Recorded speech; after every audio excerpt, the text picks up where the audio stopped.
по рукам телефон, на все голоса говорит пока. Пора.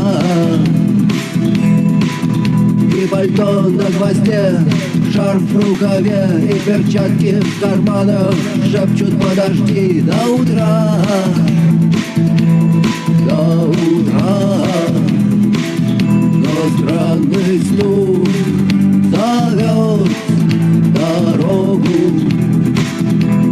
Может, сердце, может, стук в дверь. И когда я обернусь на пороге, я скажу одно лишь слово: верь.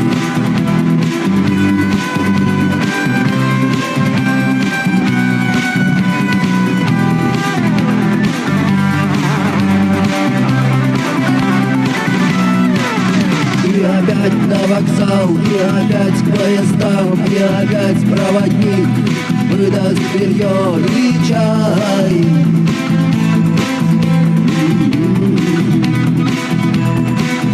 И опять не усну, и опять сквозь грохот колес мне послышится слово: прощай. Но странный стук зовет дорогу. Может, сердце, может, стук в дверь. И когда я обернусь на пороге, я скажу одно лишь слово: